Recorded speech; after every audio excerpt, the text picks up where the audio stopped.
ឹករះឡើងលើវាលស្រែស្ងប់ស្ងាត់ជីវិតខ្ញុំខ្វះខាតគ្មានអ្វីសល់ដៃកាន់ជាប់កាប់ដីទាំងកម្លាំងខ្សោយតស៊ូរាល់ថ្ងៃទោះហត់នឿយប៉ុណ្ណា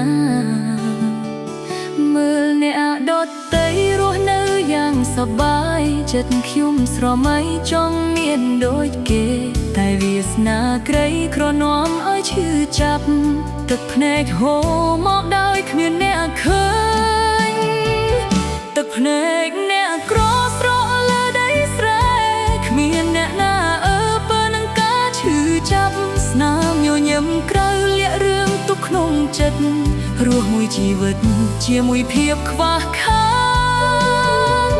ទឹកភ្នែកអ្នកក្រហូររាល់យប់ថ្ងៃសង្ឃឹមមិនឆ្ងាយថានឹងមានពន្លឺទោះបីថ្ងៃនេះជីវិតលំបាកយ៉ាងណាបេះដូងនៅតែស៊ូមិនបោះបង់ឡើយខ្យល់ល្ងាចបក់មកប៉ះមុខស្រពេចស្រពិលកូននៅផ្ទះរងចាំអាហារពេលល្ងាចឪពុកម្ដាយចាស់កាន់តែអស់កម្លាំងជាកាតព្វកិច្ចដែលខ្ញុំត្រូវរ៉ាប់រង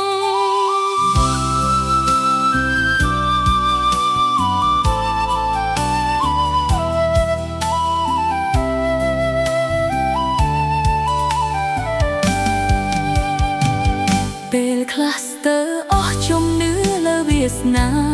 តែចិត្តមិនព្រមឲ្យខ្លួនដួលចុងព្រោះក្តីស្រមៃនៅមានក្នុងបេះដូងថាថ្ងៃមួយនឹងបានជួបសុភមង្គលទឹកភ្នែកអ្នកក្រស្រកលើដីស្រែគ្មានអ្នកណាបើនឹងការឈឺចាប់ស្នាមញញឹមក្រៅលាក់រឿងទុកក្នុងចិត្តរស់មួយជីវិតជាមួយភាពខ្វះខាតទឹកភ្នែកអ្នកក្រហូររាល់យប់ថ្ងៃសង្ឃឹមមិនឆ្ងាយថានឹងមានពន្លឺទោះបីថ្ងៃនេះជីវិតលំបាកយ៉ាងណាបេះដូងនៅតែស៊ូមិនបោះបង់ឡើយបើមេឃងងឹតក៏ព្រះអាទិត្យនឹងរះបើផ្លូវពិបាកក៏ត្រូវដើរទៅមុខទឹកភ្នែកថ្ងៃនេះនឹងក្លាយជាកម្លាំងនាំជីវិតឲ្យឆ្ពោះទៅរកថ្ងៃថ្មីទឹកភ្នែកអ្នកក្រមិនហូរដោយឥតថ្ងៃវាជាសក្ខីភាពនៃការស៊ូជីវិតទោះជាក្រលំបាកក៏មិនចុះចាញ់វាសនារងចាំថ្ងៃភ្លឺ